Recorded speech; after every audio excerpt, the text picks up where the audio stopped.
¿quiénes van a resucitar para vida eterna en esa resurrección especial?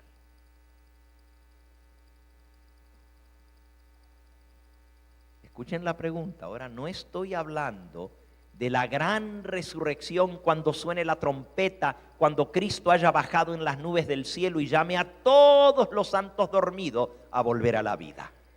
No estoy hablando de esa resurrección.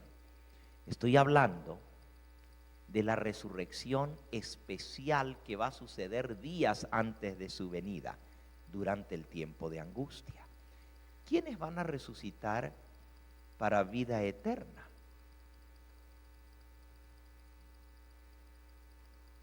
Fíjense la pregunta. Todos los que van a resucitar para vida eterna van a resucitar en su venida, pero hay algunos que van a resucitar también para vida eterna, pero durante el tiempo de angustia.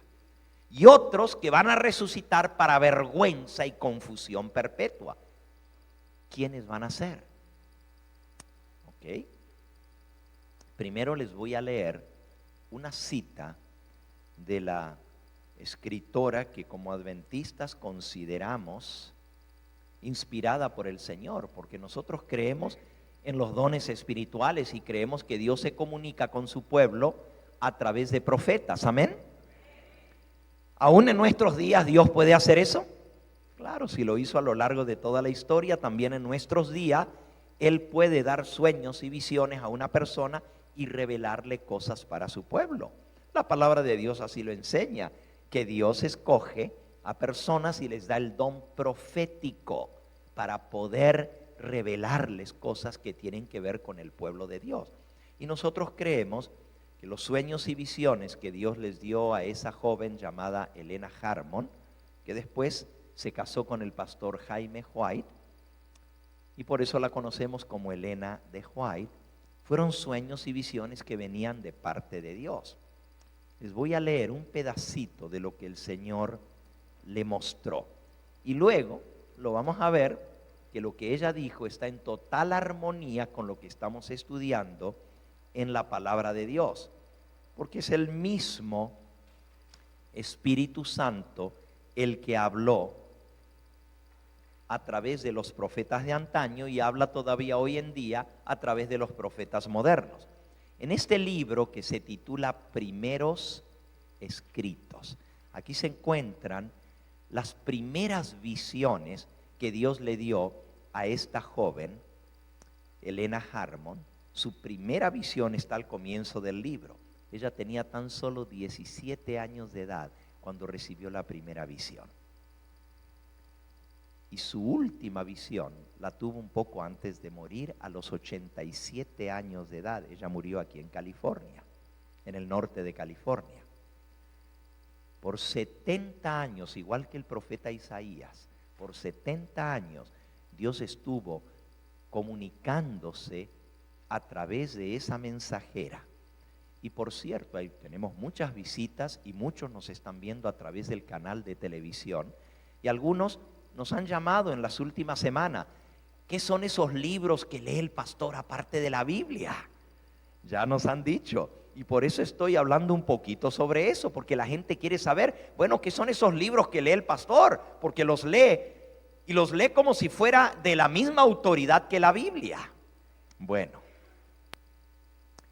la Biblia nos dice que Dios va a comunicarse a su pueblo a través de profecía, que es uno de los dones del Espíritu Santo. Y nosotros creemos que hay que poner a prueba a todo profeta para ver si es de Dios o no, porque también hay falsos profetas, ¿verdad? Pero creemos que el don profético que Dios le dio a esta humilde mensajera vino de parte de Dios, que Dios fue quien le habló a través de sueños y visiones. No veneramos a Elena de White, como algunos dicen, que la tenemos como si fuera una santa. No, fue una humilde mensajera como tú, como yo, a quien Dios escogió para revelarle sueños y visiones. Y ella recibió la orden de parte del Señor: escribe lo que has visto. Y por eso están estos libros que traen los escritos de ella. Les voy a leer ahora Hay un capítulo aquí de este libro, Primeros Escritos, que se titula El tiempo de angustia. Y el que sigue se llama La liberación de los santos. De estos dos cortitos capítulos voy a leer algunos párrafos. Dice ella, vi, fíjense cómo ella escribe, vi, fue lo que Dios le mostró, porque ella lo vio en un sueño o en una visión. ¿Cuál es la diferencia entre un sueño y una visión? ¿Saben ustedes? Números 12:6, Dios dice en Números 12:6, cuando haya profeta de Jehová en medio de vosotros, le apareceré en visión, en sueños hablaré con el profeta. Así que Dios usa dos métodos para comunicarse con el profeta, por sueños y por visiones. La diferencia entre un sueño y una visión es que en el sueño el profeta está dormido, por eso se llama sueño. Todos nosotros hemos tenido sueños alguna vez en nuestra vida y algunos soñamos todas las noches. No quiere decir que un sueño siempre viene de parte de Dios. A veces el sueño viene porque comí mucha pizza la noche anterior y tengo el estómago lleno. A veces son la mente que sigue trabajando después que nos dormimos, no descansa. Pero hay sueños que sí vienen de parte de Dios. Se llaman sueños proféticos, como Daniel. Estaba yo en mi cama y en las visiones de la noche tuve sueños de parte de Dios. Daniel capítulo 7, versículo 1. Una visión es parecido a un sueño, solo que el profeta no está dormido, sino que está despierto. Y estando despierto, de pronto pierde conciencia de lo que lo rodea. Ya no ve lo que hay a su alrededor, sino que está viendo como más allá, lo que Dios le está mostrando. Su mente pierde contacto con el mundo que lo rodea y solamente está concentrada a ver lo que Dios le está mostrando en ese sueño profético. Habiendo explicado esto y por qué leo este libro, les voy entonces a leer un poquito de lo que Elena de White escribió. Dice así en el libro Primeros Escritos, página 282. Vi a los santos abandonar las ciudades y los pueblos y juntarse en grupos para vivir en lugares más apartados durante el tiempo de angustia. Los ángeles los proveían de comida y agua, mientras que los impíos sufrían hambre y sed por las plagas. Vi después que los magnates de la tierra consultaban entre sí, y Satanás y sus ángeles estaban atareados, planeando contra ellos. Vi un edicto del que se repartieron ejemplares por distintas partes de la tierra, el cual ordenaba que si dentro de determinado plazo no renunciaban los santos a su fe peculiar y dejaban de lado el sábado para guardar el primer día de la semana establecido por la ley, quedaría la gente en libertad para matarlos. Pero en aquella hora de prueba y de angustia, el pueblo de Dios, los santos, estaban tranquilos y serenos, esperando en Dios y apoyados en su promesa de que Él les abriría un camino de salvación. En algunos puntos, los malvados se precipitaban contra los santos para matarlos antes de que venciese el plazo señalado por el edicto de muerte contra ellos. Pero ángeles, en la persona de guerreros, pelearon a favor de ellos. Satanás quería tener el privilegio de exterminar a los santos del Altísimo, pero Jesús ordenó a sus ángeles que velasen por ellos.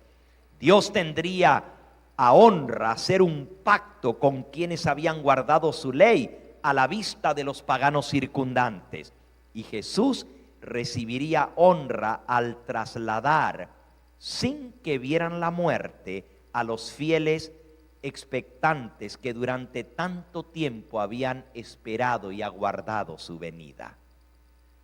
Pronto vi que los santos sufrían gran angustia mental.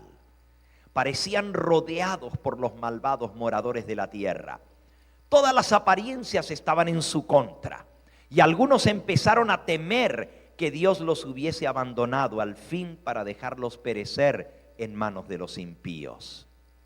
Pero si sus ojos hubieran podido abrirse, si hubieran visto circundados por los ángeles de Dios.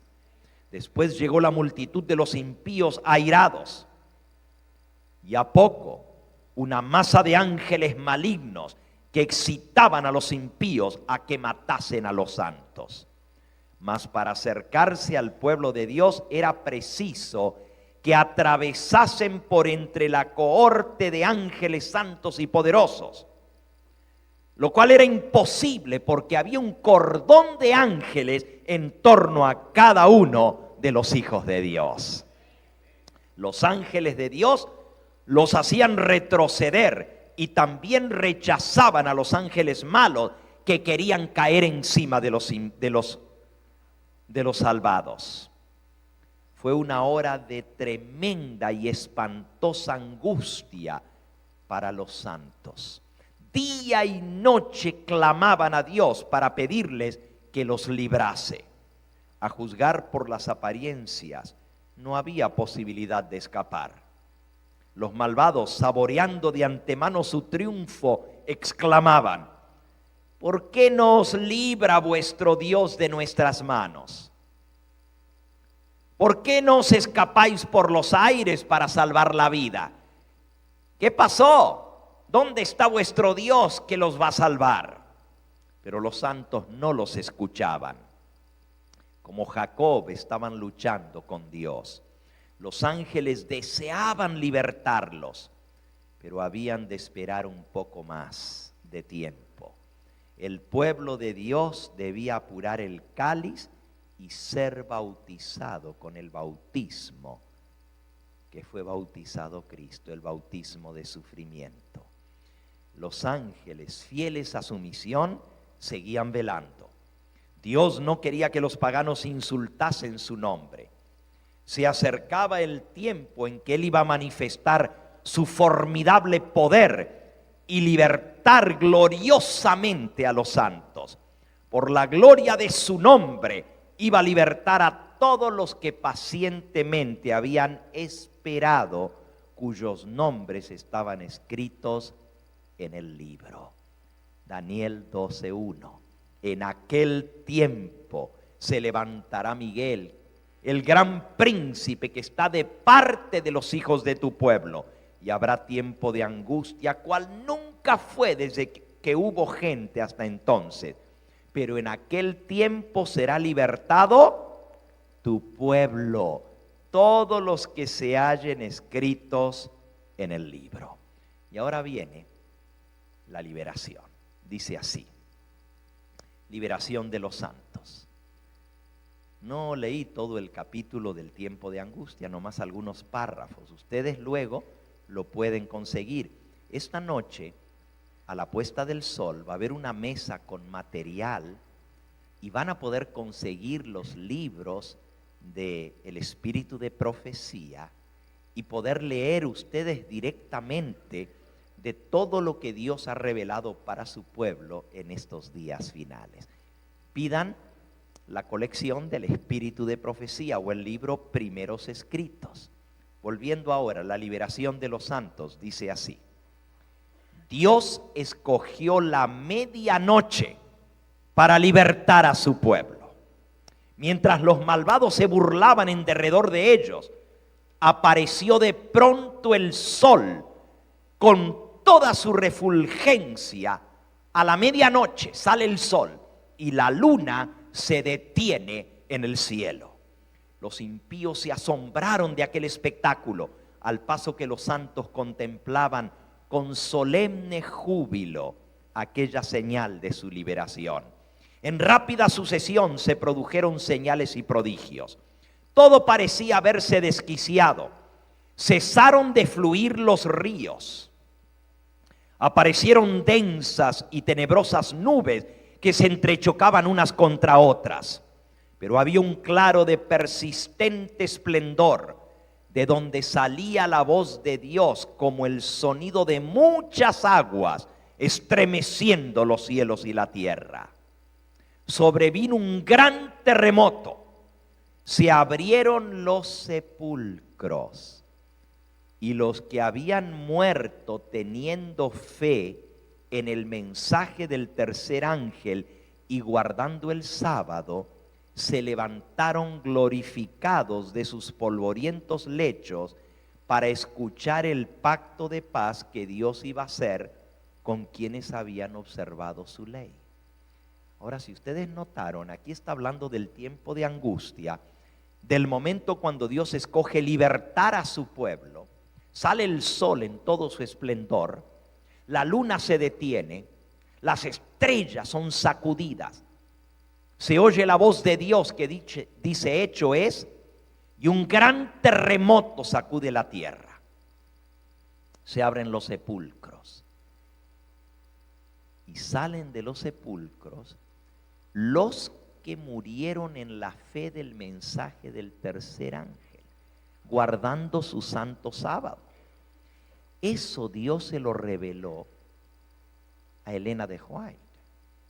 Y algunos dicen, pero eso, ¿qué prueba tenemos en la Biblia sobre eso? En un momento les voy a mostrar que también está en la palabra de Dios. Porque si es el mismo Espíritu Santo el que inspiró a los profetas de antaño y el que le dio sueños y visiones a Elena, tiene que concordar, porque una de las pruebas del profeta verdadero es que todo lo que dice tiene que estar de acuerdo a la santa palabra de Dios. Si contradice la palabra de Dios, no es profeta de Dios. Todo tiene que estar de acuerdo a la ley y al testimonio. Otra de las pruebas del verdadero profeta es que las profecías que dice se cumplan. Si no se cumple su palabra, sabemos que Dios no habló a través de ese profeta. Pero volviendo a lo que estamos viendo, a medianoche es la liberación del pueblo de Dios. Un gran terremoto abre los sepulcros y resucitan los que murieron en la fe del mensaje del tercer ángel. Aquí en el libro El conflicto de los siglos, la obra magna de esta mensajera del Señor, de Elena de White, la obra mayor, la más importante de todo lo que Dios le reveló, se llama El conflicto de los siglos. Ese es un libro tremendo. Miles y miles de personas se han convertido a Cristo y a su verdad por la lectura de ese libro. Ha sido traducido a más de 150 idiomas alrededor del mundo. Si nunca has leído ese libro, te mereces el buscarlo y el leerlo. Es lectura fascinante que no vas a poder dejar. Comienzas y no lo puedes dejar de tan interesante que es el gran conflicto entre el bien y el mal.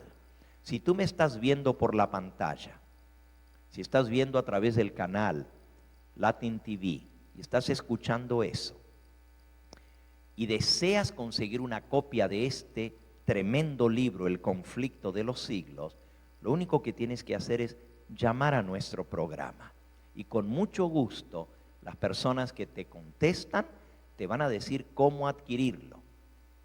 Puede ser que hasta puedas conseguirlo regalado, y si no, su costo está subvencionado por nuestro ministerio, cosa de que lo puedas conseguir sumamente barato nomás por el envío del libro, porque lo estamos regalando a todos los que nos llamen a través de este programa. Y algunos dicen, ¿y yo que estoy aquí, qué tengo que hacer para conseguirlo? Esta noche lo podrás conseguir, pero déjenme volver al tema. En el libro El tiempo de angustia, el conflicto de los siglos, también tiene un capítulo titulado El tiempo de angustia, y luego un capítulo titulado La liberación del pueblo de Dios. Les voy a leer un parrafito de ese capítulo, La liberación del pueblo de Dios. Dice así: es a medianoche cuando Dios manifiesta su poder para librar a su pueblo. Sale el sol en todo su esplendor. Sucédense señales y prodigios con rapidez. Los malos miran la escena con terror y asombro, mientras los justos contemplan con gran gozo las señales de su liberación. La naturaleza entera parece trastornada. Los ríos dejan de correr. Nubes negras y pesadas se levantan y chocan unas contra otras. En medio de los cielos conmovidos hay un claro de gloria indescriptible, de donde baja la voz de Dios semejante al ruido de muchas aguas, diciendo: hecho es. Apocalipsis 16, 17. Ahora quiero que busquen ese pasaje en Apocalipsis, porque aquí vamos a ver exactamente cuándo va a ser esa resurrección especial. Apocalipsis capítulo 16. Dice el versículo 17: el séptimo ángel derramó su copa por el aire, y salió una gran voz del templo del cielo, del trono, diciendo: hecho es. Entonces hubo relámpagos y voces y truenos y un gran temblor de tierra, un terremoto tan grande cual no lo hubo jamás desde que los hombres han estado sobre la tierra. ¿Notaron? Ahí se menciona la voz que desde el trono del cielo dice: hecho es, consumado es. Pero es cuando el séptimo ángel derrama su copa por el aire. Hay 7 ángeles que van derramando su copa, cada uno de ellos una copa distinta en forma sucesiva. Eso está todo el capítulo 16. Esas copas se llaman las 7 plagas postreras o las 7 plagas finales. No vamos a estudiar eso ahora, solo sepan que cuando el séptimo ángel derrama su copa en el aire, la séptima plaga, que por cierto trae como resultado un terrible granizo, va a caer pedazos de hielo del cielo, tan grande cada pedazo de hielo como 35 kilos, más de 50 libras los pedazos de hielo. Ahí lo dice Apocalipsis capítulo 16 y versículo 21. Cayó del cielo sobre los hombres un enorme granizo, como del peso de un talento. Más de 50 libras pesa un talento. Y los hombres blasfemaron contra Dios por la plaga del granizo, porque su plaga fue en sobremanera grande. Pero en medio de esa séptima plaga es cuando se escucha la voz de Dios que dice: consumado es, hecho es. Esa misma voz sacude los cielos y la tierra. Y es importante que veamos cuándo sucede esto, porque nos va a indicar en qué momento del tiempo de angustia va a ser la liberación del pueblo de Dios y la resurrección especial. A esta resurrección le vamos a poner, por falta de otro nombre, resurrección especial o resurrección parcial. ¿Por qué parcial? Porque no es de todos los salvados que van a resucitar, sino algunos. Y algunos van a resucitar para vergüenza y condenación. Ahora lo vamos a leer. Entonces, ¿cuándo sucede esto? Bajo la séptima plaga. Al comenzar la séptima plaga, antes que caiga el granizo, se oye la voz de Dios diciendo: hecho es. Les sigo leyendo en el conflicto de los siglos. En medio de los cielos conmovidos hay un claro de gloria indescriptible, de donde baja la voz de Dios semejante al ruido de muchas aguas, diciendo: hecho es. Esta misma voz sacude los cielos y la tierra. Síguese un gran terremoto, cual no fue jamás desde que los hombres han estado sobre la tierra. Apocalipsis 16, 18. El firmamento parece abrirse y cerrarse. La gloria del trono de Dios parece cruzar la atmósfera. Los montes son movidos como una caña al soplo del viento y las rocas quebrantadas se esparcen por todas partes.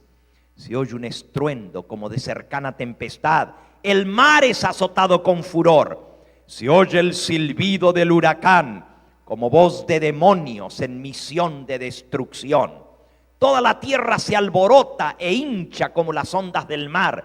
Su superficie se raja. Sus mismos fundamentos parecen ceder. Se hunden cordilleras. Desaparecen islas habitadas. Los puertos marítimos que se volvieron como Sodoma por su corrupción. San Francisco, Nueva York, Miami, Los Ángeles y los otros puertos marítimos de la tierra, como Río de Janeiro, famoso por su carnaval corrupto. Nueva Orleans, otro puerto corrupto que ya fue castigado por un terrible huracán, pero no se ha convertido. Sigue igual que antes con el Mardi Gras. Todos estos puertos marítimos famosos por su corrupción son tragados por las enfurecidas olas. Versículo 19 de Apocalipsis 16. Y la gran ciudad fue dividida en 3 partes y las ciudades de las naciones cayeron. La gran Babilonia vino en memoria delante de Dios para darle el cáliz del vino del ardor de su ira. Y toda isla huyó y los montes no fueron hallados. Noten que la Biblia dice lo mismo que Dios le mostró a Elena de White en visión. Ella vio que desaparecían las islas. Las montañas se hundían, cordilleras, y aquí lo dice, toda isla huyó y los montes ya no se encontraron, o sea, desaparecieron cordilleras de montaña. Los puertos marítimos son tragados por las enfurecidas olas. Y cayó del cielo sobre los hombres granizo, grande piedra como del peso de un talento, haciendo su obra de destrucción. Sigo leyendo en el conflicto, página 695. Las más soberbias ciudades de la tierra son arrasadas. Los palacios suntuosos, edificios gigantescos en que los magnates han malgastado sus riquezas en provecho de su gloria personal, caen en ruinas ante su vista. No solo Nueva York, también Kuwait. Y también Emiratos Árabes, donde está la ciudad más impresionante que se ha construido, con los rascacielos más altos. Dubái caerá arrasada con este terremoto. Los muros de las cárceles se parten de arriba abajo y son libertados los hijos de Dios que habían sido apresados por su fe. Ahí viene la liberación del pueblo de Dios. E inmediatamente dice, los sepulcros se abren. Y muchos de los que duermen en el polvo de la tierra serán despertados. Unos para vida eterna y otros para vergüenza y confusión. Daniel capítulo 12, versículo 2. Fíjense, ahora está citando el mismo versículo que el profeta Daniel. Y dice que unos van a resucitar para vida eterna y otros para vergüenza y confusión. Y ahora Elena de White entra a explicar quiénes son los que van a resucitar para vida eterna y quiénes son los que van a resucitar para vergüenza y confusión. Y ustedes van a notar que está totalmente de acuerdo con lo que enseña la palabra de Dios. Vean, dice: todos los que murieron en la fe del mensaje del tercer ángel salen glorificados de la tumba para oír el pacto de paz que Dios hace con los que guardaron su ley. ¿Qué es esto de el mensaje de los tres ángeles? Ustedes ven que el logo de nuestra iglesia son tres ángeles. El evangelio eterno, proclamando la verdad presente. Todos los que murieron en el mensaje del tercer ángel salen glorificados de la tumba para oír el pacto de paz que Dios hace con los que guardaron su ley.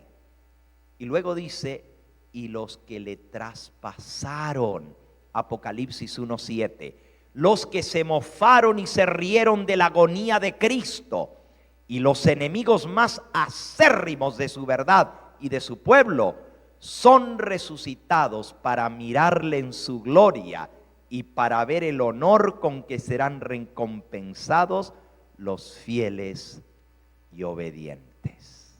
Alabado sea el nombre del Señor.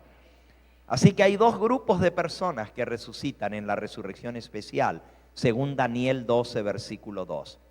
Los que resucitan para vida eterna son los que murieron en la fe del mensaje del tercer ángel.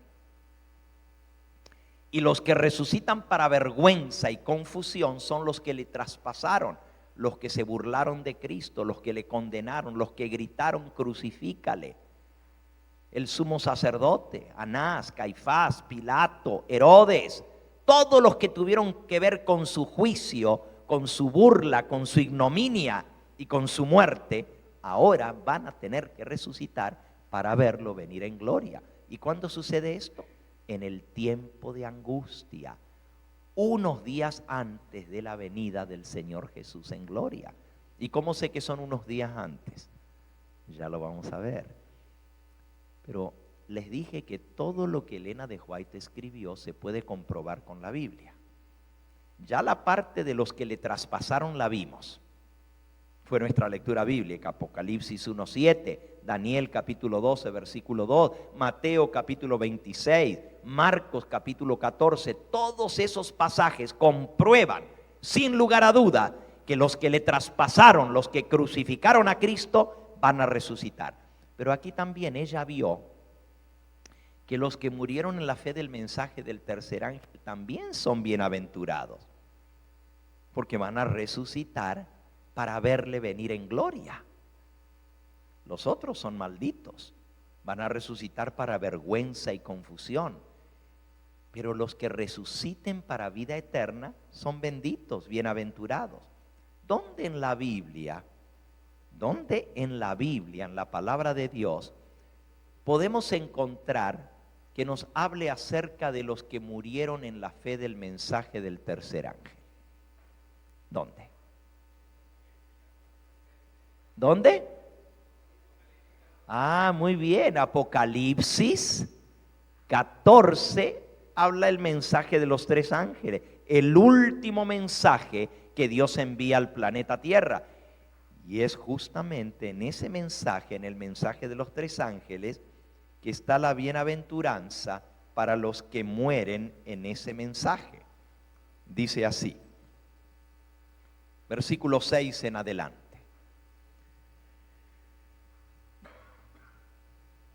Vi volar por en medio del cielo a otro ángel que tenía el evangelio eterno para predicarlo a los moradores de la tierra, a toda nación, tribu, lengua y pueblo. Ahora ustedes ven de dónde viene el nombre y el logo que tenemos aquí al frente, el evangelio eterno, el nombre de nuestro programa, el nombre de nuestro ministerio. Vi a otro ángel que tenía el evangelio eterno para predicarlo a los moradores de la tierra, a toda nación, tribu, lengua y pueblo, diciendo a gran voz: temed a Dios y dadle gloria, porque la hora de su juicio ha llegado, y adorad a aquel que hizo el cielo y la tierra, el mar y las fuentes de las aguas. El primer ángel anuncia la hora del juicio de Dios. Según la profecía del profeta Daniel, ¿cuándo iniciaría ese juicio previo a la venida del Señor? ¿En qué año iniciaría ese juicio que tenía que suceder antes que Cristo venga? Porque cuando Él viene, Él ya viene a dar su recompensa, viene a dar su merecido, su galardón a cada uno según sea su obra. Por lo tanto, el juicio tiene que ser antes que Él venga en las nubes del cielo. Según la profecía de Daniel capítulo 8, ¿cuándo iba a iniciar esa hora del juicio? El año señalado por la profecía es el año 1844. Ese es un año muy importante en profecía. Señala la hora del juicio de Dios. No es mi propósito en este tema cubrir esa profecía, solo estoy haciendo mención porque aquí el versículo dice: temed a Dios y darle gloria porque la hora de su juicio ha llegado. Y esa hora del juicio de Dios llegó en octubre de 1844. Sigamos leyendo, versículo 8. Otro ángel le siguió diciendo: ha caído Babilonia, la gran ciudad, porque ha hecho beber a todas las naciones del vino del furor de su fornicación. El primer ángel anunciaba la hora del juicio de Dios y llamaba a todos los habitantes de la tierra a temer a Dios, a darle gloria y a adorar al Creador de los cielos y de la tierra. El mensaje del segundo ángel desenmascara la falsa adoración. Le quita la careta a Babilonia. Babilonia es un sistema religioso que enseña el error y la mentira y que ha emborrachado, ha hecho beber a todas las naciones de la tierra del vino de sus doctrinas falsas. ¿Cuáles doctrinas falsas? Todas las que están en contra de la palabra de Dios. Por ejemplo, el mundo cristiano, casi todo el mundo cristiano enseña que cuando una persona se muere, si fue buena se va al cielo y si fue mala se va al infierno. Pero la Biblia dice que todos los muertos están dormidos, como leímos hoy, esperando el día del juicio, cuando Cristo va a venir a juzgar a los vivos y a los muertos. Si los muertos al morir se van al cielo, entonces ya están juzgados. ¿A qué va a venir Cristo a juzgar a los vivos y a los muertos? Si en el momento de la muerte la persona se va al infierno a quemarse, entonces ya está juzgada. La Biblia dice que todos los muertos, buenos y malos, están esperando el día del juicio, donde Cristo va a venir a dar su recompensa a cada uno según sea su obra. Pero la doctrina de Babilonia es la inmortalidad del alma. Enseña que los muertos no pueden morir, que el alma sigue viva. Cuando la Biblia dice: el alma que pecare, esa morirá. Ese es el vino que ha emborrachado a todas las naciones. Y aún las iglesias cristianas están enseñando esa doctrina babilónica. Por eso el mensaje del segundo ángel dice: ha caído Babilonia, porque ha emborrachado a todas las naciones con sus doctrinas falsas. Otra doctrina falsa de Babilonia que practican casi todas las iglesias son las fiestas establecidas por la antigua Babilonia para la adoración de los dioses falsos. Por ejemplo, el 25 de diciembre el nacimiento de Tamuz, y el mundo entero guarda hoy el 25 de diciembre la Navidad y dicen que es el nacimiento de Cristo, cuando todo el mundo sabe que Cristo no pudo haber nacido un 25 de diciembre porque es pleno invierno y en Belén cae nieve. ¿Y cómo los pastores iban a estar cuidando las ovejas allá? Afuera, en pleno invierno, en medio del hielo. El 25 de diciembre no es una fiesta cristiana, no es el nacimiento de Cristo, es el nacimiento de Tamuz, el dios babilónico. Y la misma iglesia madre reconoce que era el día pagano de la fiesta del nacimiento del dios Sol, que el cristianismo católico lo cristianizó y lo hizo el día del nacimiento de Cristo. Y como eso, montón de otras fiestas, incluyendo el haber cambiado el día que Cristo mismo estableció desde la fundación del mundo como recordativo de que Él es el Dios creador que hizo los cielos y la tierra, el séptimo día, el sábado, que nos recuerda a Cristo como el Dios creador, Babilonia puso otro día, el primero de la semana. Y el mundo entero está engañado en esto, porque aún los que dicen servir a Cristo están guardando un día que Cristo no mandó que se guardase. Un día que Él nunca bendijo y santificó. El séptimo día es el día que Él bendijo y santificó. El primer día de la semana es el día del culto al Dios Sol, Sunday, día del sol. Y se cristianizó del mundo pagano. Ese es el mensaje del segundo ángel, incluye mucho más. Solo lo menciono de paso porque quiero llegar al tercero, porque la resurrección especial va a ser para aquellos que murieron en la fe de estos tres mensajes. Interesante, miren lo que dice el tercer ángel, versículo 9.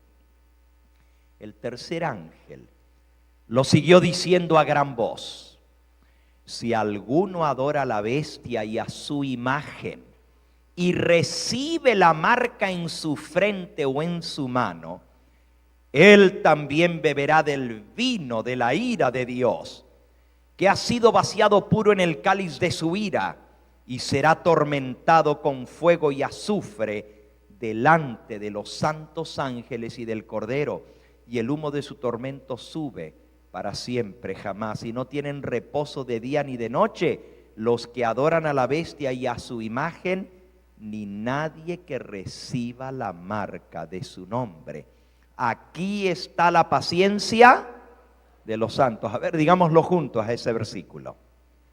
Aquí está la paciencia de los santos, los que guardan los mandamientos de Dios y la fe de Jesús.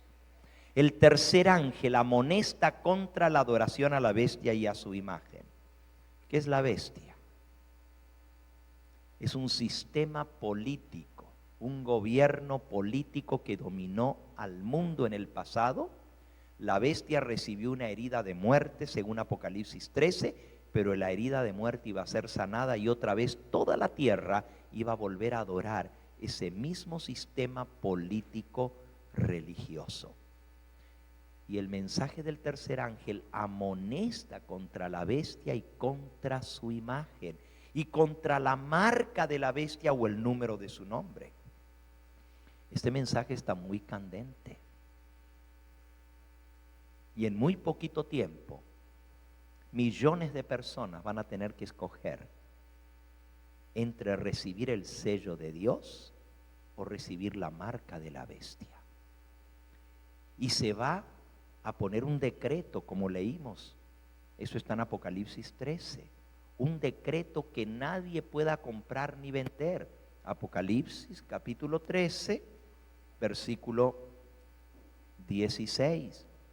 Y hacía que a todos, pequeños y grandes, ricos y pobres, libres y esclavos, se les pusiese una marca en la mano derecha o en la frente, y que ninguno pudiese comprar ni vender sino el que tuviese la marca o el nombre de la bestia o el número de su nombre. Amigos, el mensaje del tercer ángel amonesta contra esta forma de gobierno impuesta sobre todos los habitantes de la tierra, el nuevo orden mundial, que va a tratar de establecer por la fuerza la adoración a la bestia y la marca de la bestia. ¿Saben? Ya el presidente Obama aprobó la ley para la implantación del chip informativo. Y esa va a ser la manera como se va a controlar a los habitantes de la tierra, para que el que no se sujete al nuevo orden mundial y no entre dentro de los planes que tienen los magnates de la tierra para dominar al mundo, no va a poder comprar ni vender. E incluso dice el versículo 15, se le permitió infundir aliento a la imagen de la bestia para que la imagen hablase e hiciese matar a todo el que no la adorase. Así que lo que leímos de Elena de White, que dice que va a haber un decreto de muerte contra el pueblo que guarda los mandamientos de Dios, es exactamente lo que la Biblia nos está diciendo. Que la imagen de la bestia va a mandar a matar a todo el que no adore a la bestia o a su imagen. Ahí está el decreto de muerte, tal cual concuerda con lo que dice la palabra de Dios. Y esto es lo que viene en muy poquito tiempo. ¿Qué va a pasar de ti cuando te obliguen a recibir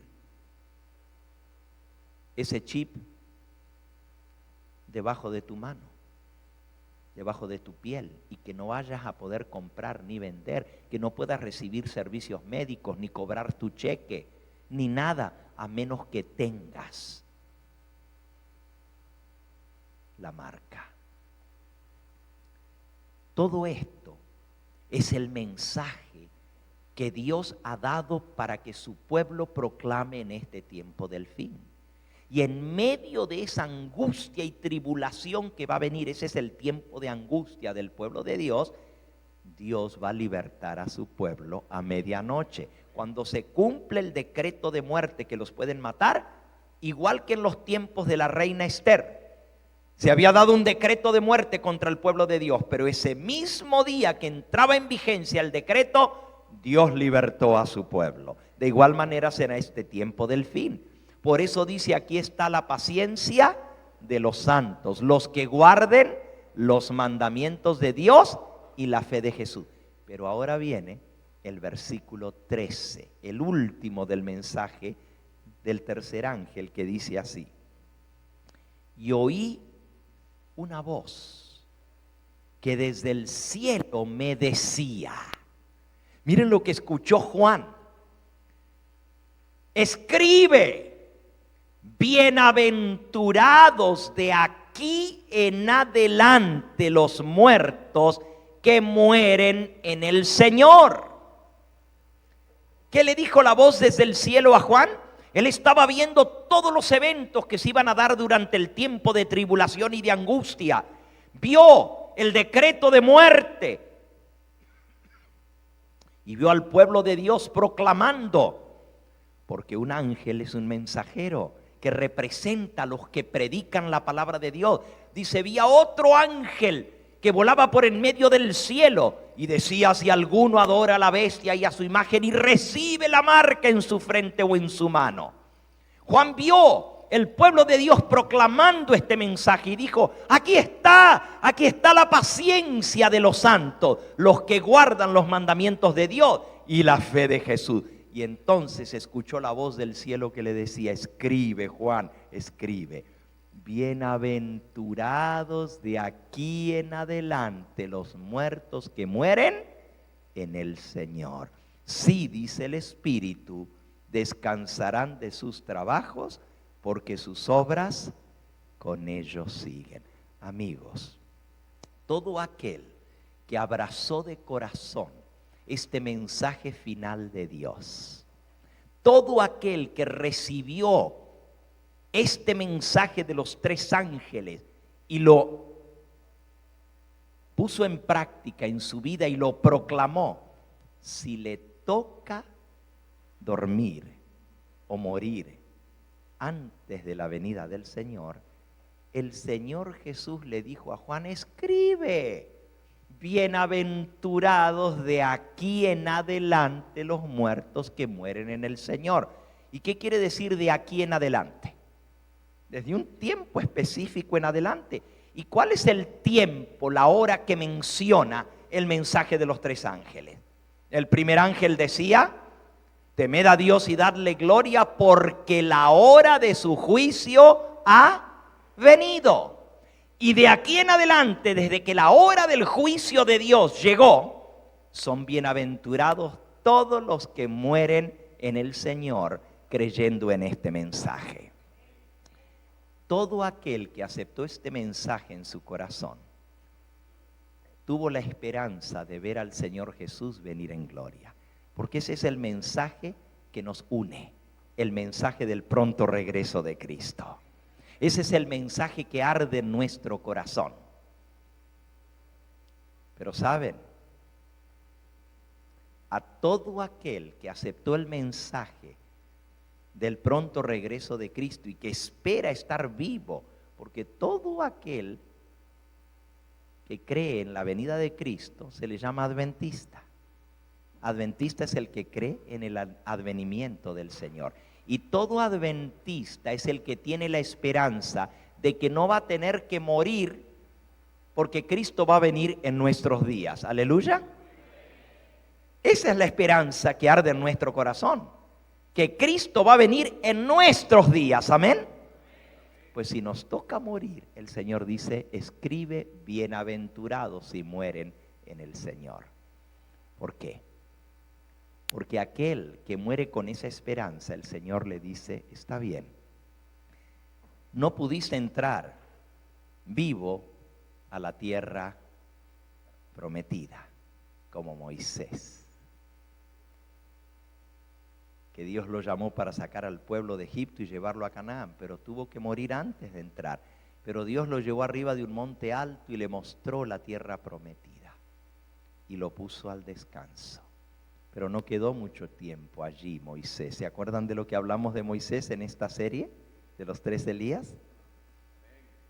Moisés fue el primero que Dios resucitó de los muertos y se lo llevó carne y huesos, carne y sangre al cielo. Se lo llevó, lo resucitó en una resurrección especial. Por eso Moisés es símbolo de los que han de resucitar en una resurrección especial, igual que Juan el Bautista, del cual estudiamos el sábado pasado. Bienaventurados de aquí en adelante los muertos que mueren en el Señor. Si nos toca morir antes de entrar en la tierra prometida, en la Canaán, no la terrenal ya, sino la Canaán celestial, Dios va a ser igual que con Moisés. Los va a resucitar a todos los que mueran con esa fe y les dice, escribe, bienaventurados, felices los que mueren en el Señor, porque aunque descansen de sus trabajos, no se van a perder la venida del Señor. ¿Murieron con la fe de verle venir en gloria? Si voy a resucitar a los que me traspasaron, a los que se mofaron y se rieron de mí para que me vean venir en las nubes del cielo, ¿cómo no les voy a dar a mis hijos que me esperaron el mismo privilegio? ¿Cómo no los voy a resucitar para que me vean viniendo en las nubes del cielo con poder y gloria? Por eso dice, bienaventurados de aquí en adelante los muertos que mueren en el Señor. Así que tanto la Biblia como el espíritu de profecía dan testimonio de una resurrección especial. En nuestro próximo tema de esta serie vamos a ver cuándo va a ser esa resurrección especial. Ya hoy vimos que va a ser durante la 7ª plaga. Pero ¿qué va a pasar entre la resurrección especial y la venida de Cristo? ¿Va a ser simultánea? No. Va a haber varios días entre medio. ¿Y qué van a suceder durante esos días? Los justos se van a unir con sus seres amados para esperar juntos la venida del Señor. Los impíos, los malos, se van a unir con los malos contra el pueblo de Dios. Hasta la medianoche. Y a medianoche el Señor liberta a su pueblo. Y entonces los eventos que siguen son los que vamos a ver en nuestra próxima presentación. Entre esa resurrección especial y la aparición de Cristo en las nubes del cielo, ¿qué va a suceder? Hay cosas impresionantes que van a suceder. ¿Por qué el Señor los va a resucitar a los que murieron en la fe del mensaje del tercer ángel? Los va a resucitar para que sean testigos y participen de un pacto solemne que Dios va a hacer con los que guardaron su ley. De eso vamos a hablar en nuestro próximo tema. Saben, vale la pena ser un cristiano. Aún la muerte tiene solución con Cristo.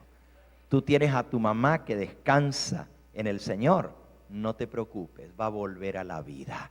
Tú tienes a tu papá que descansó en el Señor Jesús, no te preocupes, te vas a unir con Él para verlo venir en gloria. Esa era la esperanza de mi padre. Mi padre, por más de 50 años de su vida, predicó este mensaje. Mi padre era pastor también, pero ya tiene varios años que bajó al descanso. Hay un lugarcito aquí, en el Forest Lawn de Hollywood Hills, donde está enterrado mi papá. Murió en la fe del mensaje del tercer ángel. Y esa tumba está marcada y está resguardada por un ángel del Señor, esperando ese día, cuando a la medianoche la tierra tiemble, se abran los sepulcros y los que murieron en la fe del mensaje del tercer ángel vuelvan a la vida. Mi madre está también enterrada junto con él. Ella le sobrevivió 10 años, pero hoy en día ese lugar está guardado por ángeles del Señor, como toda tumba de aquellos que murieron en la fe del mensaje del tercer ángel. Vale la pena ser un cristiano adventista que tiene la esperanza en su corazón. Por eso en esta hora yo te invito, en el nombre del Señor Jesús, a que digas como dijo Marta a Jesús. Cuando Jesús le dijo, ¿crees tú? Y ella dijo, sí, Señor, yo he creído que tú eres el Cristo, el Hijo del Dios viviente. Y Cristo dijo, todo aquel que cree en mí, aunque esté muerto, vivirá. La esperanza de la resurrección está en nuestro corazón y también la esperanza del retorno de Cristo Jesús.